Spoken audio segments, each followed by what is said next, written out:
Stop wasting our time with your little hobby projects. A high school dropout who got lucky with a job here doesn't understand real innovation. My son has vision. You have. What? The ability to schedule meetings? He laughed, tearing my proposal in half without reading past the title page. Everyone in the room suddenly found something fascinating to look at on their shoes or the ceiling. Nobody made eye contact. Nobody spoke up. The silence felt like a physical weight pressing down on my shoulders as I stood there. My hands still extended slightly from when I'd handed over my carefully prepared document. The $5,000 I had requested might as well have been $5 billion based on how Trevor Blake, our CEO, had reacted. I swallowed hard, fighting the burning sensation in my throat. "Thank you for your consideration," I managed to say, my voice steadier than I felt. I turned and walked out, feeling 20 pairs of eyes finally look up to watch me leave. Before we continue any further with my story, I just want to thank you for listening. Drop a comment where you're tuning in from. I'm always curious where my voice is reaching. Now, back to that horrible day that changed everything. My name is Arwen, not after the Lord of the Rings character. My mom just liked unusual names. I'm 32, 5'4", with dark curly hair I never learned to properly style.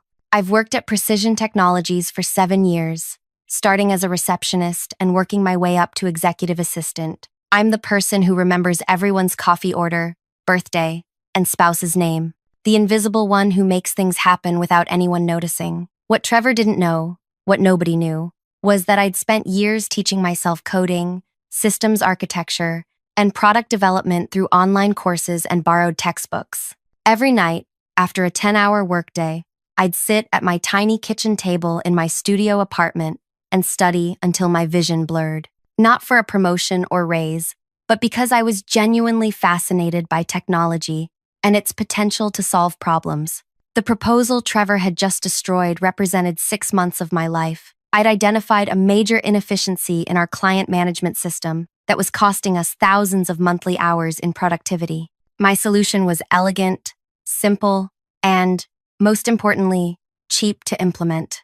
All I needed was a small budget to develop a prototype and time to test it. When I got back to my desk, I tried to compose myself. My hands shook slightly as I organized Trevor's afternoon meetings. 10 minutes later, I received a company-wide email calling for an emergency all-hands gathering in the main conference area.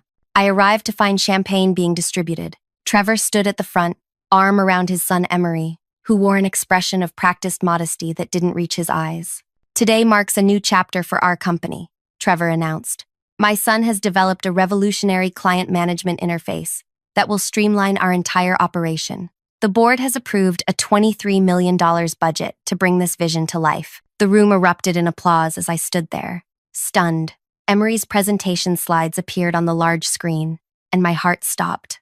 The concept was identical to mine, down to the flowchart I'd designed on page 3 of my proposal. But that was impossible unless, 3 weeks ago, I'd explained my idea to Kit, a junior developer who often ate lunch with me. We'd been in the break room, and I'd sketched out the basic architecture on a napkin, excited to share it with someone who would understand the technical aspects. I remembered Emery getting coffee nearby, but he'd seemed absorbed in his phone. He'd stolen my idea, and now he was being handed $23 million to develop it. As people gathered around Emery to congratulate him, he caught my eye across the room and smirked. Not the reaction of someone who'd coincidentally had the same idea, the smirk of someone who knew exactly what he'd done and was enjoying my powerlessness. I didn't come from money or connections. I grew up in a small farming community 2 hours away, raised by a single mom who worked as a school janitor. I dropped out of high school not because I was lazy or troubled, but because mom got sick my junior year. Someone had to work. I got my GED while working 3 jobs, then took night classes at community college whenever I could afford them.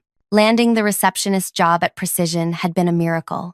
The HR person had been impressed by my determination when I showed up 5 days in a row asking about openings. I'd worked harder than anyone else, arrived earlier, stayed later, learned every aspect of the business I could access. But none of that mattered now.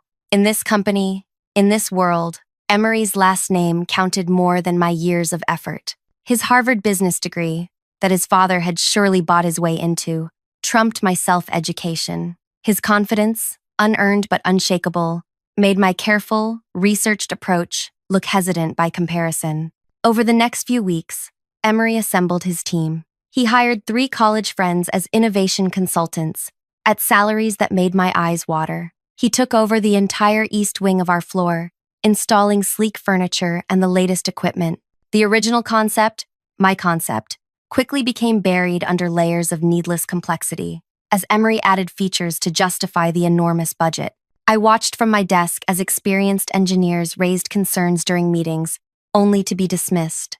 Their expertise rejected for not being forward-thinking enough. Several quit. Others learned to nod and keep their doubts private. 4 months into development, whispers started. The project was behind schedule. Testing showed fundamental flaws in the architecture. The initial budget had already been exceeded. Trevor doubled down, investing more money, scheduling press and investor previews for the revolutionary product his son was creating. While this happened, I kept doing my job. I scheduled Trevor's meetings, ordered lunch for the executive team, and maintained an expression of pleasant professionalism. I listened when others spoke. I noticed every detail. I waited. On a rainy Tuesday morning, I overheard Trevor yelling at Emery behind his office door. "Fix it! The investor presentation is in 8 weeks. Make it work or we're both finished." That evening, as I was leaving, I passed the development lab. Through the glass, I saw Emery sitting alone, head in his hands, surrounded by whiteboards covered with diagrams that made no coherent sense. For a moment, I almost felt sorry for him. Almost. I went home to my apartment, made a cup of tea, and sat at my kitchen table. My grandmother had passed away the previous year, leaving me $5,000 in her will. I'd been saving it for a real emergency, a medical crisis, or job loss. It was the only financial security I had. As I sipped my tea, I made a decision that would change everything. The next day, I requested 2 weeks of unused vacation time. Trevor approved it, without even looking up from his phone, assuming I was finally taking a break after years without one. I didn't go anywhere. Instead, I converted my tiny living room into a makeshift development studio. I pushed my couch against the wall, set up my old laptop on a folding table, and began to work. My approach was different from Emery's in every way. I didn't need fancy equipment or expert consultants. I knew exactly what our clients needed because I'd been listening to them complain for years. I understood our current systems because I used them daily. I knew which features mattered and which were just flashy distractions. I worked 18 hours a day, stopping only to eat, shower, and catch a few hours of sleep. I used open source tools, free development environments, and inexpensive cloud services. When I hit technical roadblocks, I posted anonymous questions on developer forums and studied the answers until I understood them. By the end of my vacation, I had a working prototype. It wasn't pretty, but it functioned perfectly, addressing exactly what our clients had been asking for. I spent $3,200 of my grandmother's money on essential components and services. The rest I kept in reserve for inevitable improvements. When I returned to work, nobody asked where I'd been or what I'd done. I slipped back into my role seamlessly, the invisible assistant who kept the machine running. But now I carried a secret, a small device stored in my bag that represented everything Trevor believed I couldn't create. I bided my time, watching as Emery's project continued its downward spiral. 2 more developers quit. The budget expanded again. The timeline shifted back another month. Then came the day that would normally have been the triumphant culmination of Emery's project. Instead, it became its funeral. The demonstration was scheduled for 2 p.m. in our largest presentation room. Investors had flown in from across the country. Our biggest client, Moontree Industries, sent their entire executive team. The room hummed with anticipation as Emery stood at the front, dressed in an expensive suit that seemed to swallow his increasingly thin frame. Trevor introduced his son with typical grandiosity, promising a paradigm shift in client management technology. Then he stepped aside, giving Emery the floor. What happened next unfolded like a slow-motion car crash. The system failed to launch. Emery restarted it. Error messages flashed across the projection screen. The room grew uncomfortably warm as Emery's forehead beaded with sweat. He tried bypassing the main interface, explaining that certain features were still in optimization phase. Then the entire system crashed. Not just the presentation module, everything. $23 million of development vanished in a blue screen. Technical difficulties. Trevor stepped in smoothly. Perhaps we could take a short break and— We've seen enough, said Diane Lockwood, the purchasing director from Moontree Industries. Your company has had 6 months and, from what I understand, unlimited resources to deliver what we asked for. This is unacceptable. The investors began gathering their belongings. Moontree's team huddled, speaking in low, serious tones. Emery stood frozen at the front of the room, staring at the dead screen. I should have felt satisfaction. This was the moment when Emery's theft came back to destroy him.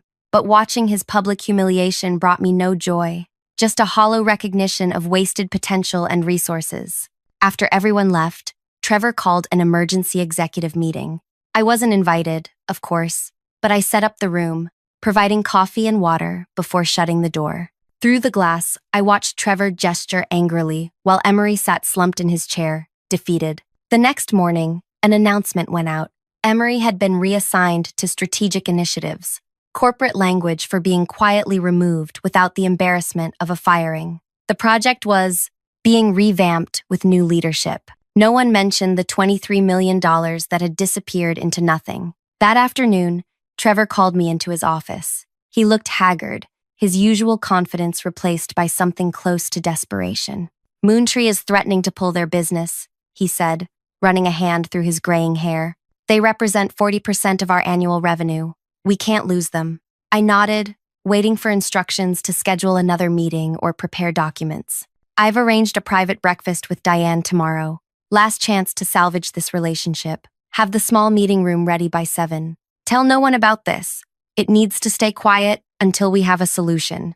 Of course, I said. That night, I stayed late after everyone had gone home. The building felt different in the empty hours. Larger, more honest somehow. I walked through the silent hallways to the small meeting room and began preparing it meticulously. I placed notepads and pens at each seat. I set up the coffee service. I tested the presentation equipment to ensure everything worked perfectly. Then, I took my device from my bag and placed it on the center of the table. Not hidden, simply waiting to be noticed. I arrived at 6:30 the next morning, well before anyone else. I checked that everything remained as I'd left it, then stationed myself discreetly outside the room. Trevor arrived at 6:55, looking slightly better than yesterday, but still carrying tension in his shoulders. He nodded at me without really seeing me, his mind already on the conversation ahead. Diane arrived precisely at 7, accompanied by her technical director, Philip. I showed them in, offered coffee, then stepped back, expecting to be dismissed. Will that be all, Mr. Blake? I asked, following protocol. Trevor waved his hand. Yes. Close the door on your way out. I hesitated. Sir, there's something on the table that— I don't need your help arranging my meeting space, he snapped. Please leave us. I saw Diane notice my device. She picked it up, examining it with curiosity. What's this? She asked Trevor. He glanced at it, confused. I don't know. Arwen, what is that doing here? The moment had arrived sooner than I'd planned. I took a deep breath and stepped forward instead of backing away.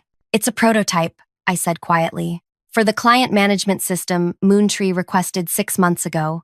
Trevor's expression darkened with anger and embarrassment. This isn't the time for— May I see it? Philip interrupted, holding out his hand. Diane passed him the device. Who developed this? Diane asked, looking directly at me for the first time. I did, I answered, simply. She's my assistant, Trevor interjected hastily. This is completely inappropriate. Does it function? Philip asked, ignoring Trevor completely. Yes, I said. Would you like a demonstration? Absolutely not. Trevor stood, his face reddening. Arwen, you're dismissed. We'll discuss this later. Diane raised her hand. I'd like to see it. The room grew very quiet. Trevor and Diane locked eyes in a silent battle of authority. After several seconds, Trevor sank back into his seat, defeated by the knowledge that he couldn't afford to alienate Moontree further. I stepped forward and turned on the device. The interface glowed to life, clean, intuitive, and responsive. I guided them through each feature, showing how it addressed the specific pain points Moontree had identified months ago. Philip tested it, trying to break it with unusual requests and commands. It performed flawlessly. The system I'd designed was resilient, adaptable, and remarkably fast. How long did this take you to develop? Diane asked when I finished. 2 weeks of concentrated work, I replied. But I've been thinking about the solution for much longer. And the budget? Philip's eyes narrowed, suspicious of the answer. $5,000, I said. My own money. Diane turned to Trevor, whose face had lost all color. You spent $23 million on a failed system, while your assistant built exactly what we needed for $5,000. Trevor attempted damage control. This is just a simple prototype. It doesn't have the scale or security features of what we were developing. It's essentially a toy compared to— It works. Philip cut him off. Everything else is just excuses. Diane stood. Mr. Blake, we came here ready to terminate our relationship with your company. Instead, I'd like to propose something different. We want to continue working with Precision Technologies, but under new terms. What terms? Trevor asked warily. We want her, Diane pointed at me, to lead the development of the full system based on this prototype. She reports directly to us on progress, with full control over the project team and budget. Trevor's mouth opened and closed several times before he found words.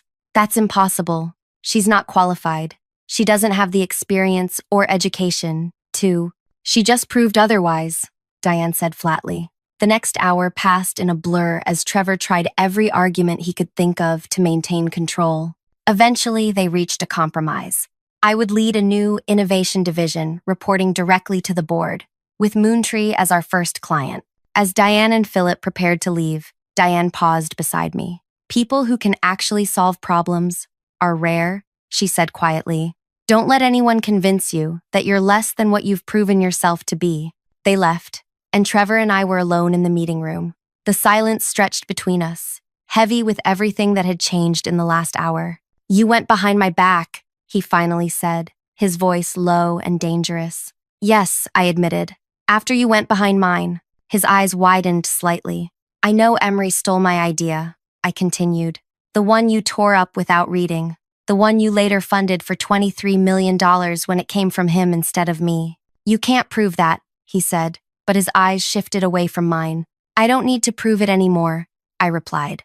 The results speak for themselves. Trevor stood, straightening his jacket with a sharp tug. This isn't over, he said. The board hasn't approved anything yet. You're still just an assistant who's forgotten her place. Maybe, I conceded. Or maybe, I've finally found it.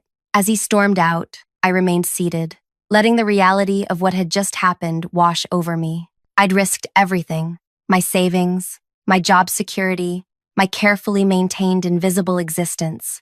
On this moment, I should have felt triumphant. Instead, I felt something unexpected. Sorrow for what could have been if Trevor had simply read my proposal that first day. How much time, money, and heartache could have been saved? How much more could we have accomplished together rather than as adversaries? But that path had closed the moment he tore my proposal in half. Now we were on a different road entirely, and I had no idea where it would lead. My phone pinged with an email from Diane. Contract terms attached. Review and respond by end of day. Looking forward to working with you directly. I took a deep breath and stood up. I had work to do. The board meeting where my new role was officially approved took place 3 days later. I sat at the far end of the long wooden table, wearing the best outfit I owned, a navy dress from a discount store that I'd altered myself to fit better. 11 board members examined me with expressions ranging from curiosity to skepticism. Trevor sat opposite me, his gaze coldly fixed on a point just above my head. Let's be clear, said board chairman Victor Reese. This arrangement is highly unusual, but Moontree's ultimatum left us little choice. I understand, I replied, keeping my voice steady. Thank you for the opportunity. You'll have a 6-month trial period, Victor continued. You'll receive resources to build a small team and develop your system for full deployment. If successful, the position becomes permanent. If not, he let the sentence hang unfinished. I won't disappoint you, I said. As the meeting ended, Trevor paused beside my chair. Congratulations, he said, voice dripping with insincerity. I hope you realize what you've gotten yourself into. This isn't scheduling meetings anymore. When you fail, and you will fail, remember it was your choice to reach beyond your capabilities. I met his eyes. Thank you for the encouragement, I'll keep that in mind. The first month was harder than I'd imagined. I received an office, not large, but with a window, and a budget to hire 3 team members. But word had spread quickly about how I'd gotten the position, creating 2 distinct narratives. I was either an underdog genius who'd humiliated the CEO's son, or I was sleeping with someone at Moontree. Neither made finding qualified team members easy. The first 2 developers I interviewed declined the positions after mysteriously receiving better offers elsewhere. The third accepted, then quit after 2 days, citing a toxic environment. I later learned Trevor had spoken with him privately. I adapted. Instead of looking within the company, I reached out to my online network, people who knew my work, but not my title. I found Kit, the junior developer who'd been kind to me before, and discovered he'd quit after Emery's project collapsed. I offered him a position, and he accepted immediately. Through Kit, I connected with Leona, a brilliant systems architect who'd been passed over repeatedly for promotion at her previous company. She joined after a single video call, saying simply, "I've had enough of men taking credit for women's ideas." My third hire was Damon, a college dropout like me, who'd built his coding knowledge through relentless self-education. His work was unorthodox but effective. Traditional doesn't always mean better, he told me during his interview. I hired him on the spot. We worked in our small office, often late into the night. Our door remained closed, our conversations quiet. We created our own culture of respect and collaboration, so different from the hierarchical structure of the main company. 2 months in, we delivered our first working version to Moontree. Diane tested it personally, then signed off on Phase 1 funding for the full deployment. That same afternoon, I received an email from building management. Our team was being relocated to make room for expansion of executive facilities. Our new space was in the basement, next to the building's mechanical room. The noise from the heating system made conversation difficult. The Wi-Fi barely worked. There was one small window at the ceiling level that showed people's feet walking by outside. "This is ridiculous," Kit fumed, setting up his workstation in the dismal space. "They're trying to bury us." "They're trying to make us quit," I corrected. "There's a difference." We adapted again. We brought in our own router. We wore noise-canceling headphones. We decorated the concrete walls with whiteboards and filled them with code and diagrams. When the air conditioning stopped working in our room, just our room, during a heat wave, we moved our operation to my apartment for 3 days. When our equipment requisitions mysteriously disappeared in the system, we bought our own and expensed it directly to the board-approved budget. Every obstacle made us more determined, more cohesive as a team. 3 months into my new role, Trevor called me to his office. I hadn't spoken to him directly since the board meeting. "Arwen," he greeted me without standing, without looking up from his computer. "I understand you've been making progress with Moontree." "Yes," I replied simply. "Good, good." He finally met my eyes. "You know, I've been thinking about our situation. Perhaps we got off on the wrong foot." I waited, saying nothing. "You've shown initiative," he continued. "That's admirable, but you're operating in isolation from the rest of the company. That's not sustainable." "What are you suggesting?" I asked. "I think it's time to integrate your project back into our main development structure. You'd still lead it, of course, but under our normal chain of command, with proper supervision and resources." There it was, the attempt to regain control, to put me back in my place. "The board approved my independent reporting structure," I reminded him. "The board responds to my recommendations," he countered. "Your trial period is only half over. A lot can change." As I left his office, I understood the message clearly: submit or be eliminated. I was still an inconvenience, a problem to be managed, not a person to be respected. The next week, 2 things happened. First, I received notification that my team's budget had been frozen pending a standard review process. Second, I learned that Trevor had scheduled a private meeting with Moontree without informing me. I gathered my team to explain the situation. "They're trying to take control of our project," Leona stated bluntly. "More likely they want to shut it down completely," Damon added. "If they can convince Moontree, it's better to start over with the proper team." Kit looked at me. "What do we do?" I considered our options. Fighting directly against Trevor meant fighting the entire corporate system, a system designed to protect people like him from people like me. "We finished the project," I said finally. "No matter what, for the next 2 weeks, We worked without pay. When we lost access to the company's servers, we built our own testing environment. When security started logging our entry and exit times, we found ways to work remotely.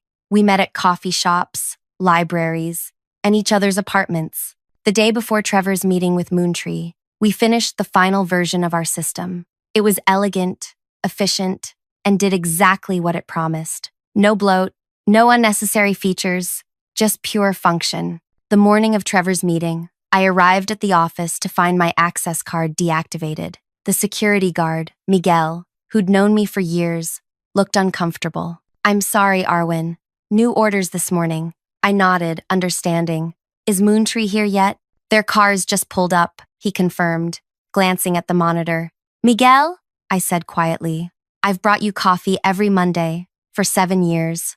I remembered your daughter's quinceañera and your son's graduation. I'm not asking you to risk your job, but I am asking for 5 minutes to talk to Diane Lockwood." He hesitated, then pressed the door release button. "I didn't see you," he said, looking away. I hurried through the lobby, just as the Moontree team entered. Diane looked surprised to see me. "Arwen? I thought we were meeting with Trevor today." "You are," I confirmed. "But there's something you should know first." I handed her a small drive. "This is the completed system, ready for implementation." My team finished it despite having our budget frozen and access restricted. Philip, standing beside Diane, raised his eyebrows.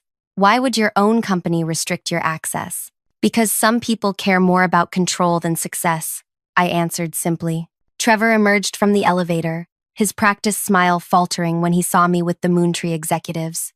"Arwen, this is unexpected. I thought you were taking personal time today." "I was misinformed," I replied calmly. "I came to present our completed project to Moontree." Trevor's smile tightened. "There must be some confusion. The project isn't ready for presentation. We're meeting today to discuss restructuring the development approach." "Actually," Diane held up the drive I'd given her. "Arwen says it is complete." Trevor's face darkened. "That's impossible and highly inappropriate. Arwen no longer has authorization to represent the company on this matter." "Since when?" Philip asked sharply. "As of this morning," Trevor admitted, after discovering some concerning irregularities in her team's processes. I could see Diane and Philip exchanging glances, calculating what was really happening. "Let's all take a breath," Diane suggested. "Why don't we test what Arwen's team has created, then continue our conversation?" The next hour unfolded in the main conference room. I connected the drive to the presentation system and walked through the completed product. It performed perfectly, meeting every requirement Moontree had specified. Trevor watched in silence, his expression growing darker as Diane and Philip asked questions, tested features, and nodded with approval. When the demonstration ended, slow applause started from the doorway. Several board members had quietly entered during the presentation. "Impressive," said Victor Reese, approaching the table, "especially considering the obstacles involved." Trevor stood. "Victor, this is an internal matter that is worth $50 million in contracted services," Victor finished. "The board has been monitoring this situation closely. We received some concerning reports about resource allocation." Trevor's face paled. "What reports?" "Mine," I said quietly. "I've documented every instance of interference with our project. Every budget freeze, every access restriction, every relocated office, all copied to the board's secure server." Trevor turned to Victor, his voice hardening. "She went outside the chain of command. She violated company protocols. She's been working on unauthorized servers with—" "She delivered," Victor interrupted, "which is more than your son managed with $23 million. The room went silent. Trevor looked from face to face, seeking an ally and finding none. "This company has existed for 27 years, he said finally. "I built it from nothing. One lucky project doesn't change that." "No," Victor agreed. "But a pattern of decisions based on nepotism rather than merit does concern us." The aftermath wasn't dramatic. Trevor wasn't fired. People at his level rarely are. Instead, the board restructured the company, creating 2 divisions. Trevor remained CEO of the Legacy Division, while I was named director of the New Innovation Division, with my own budget and reporting structure.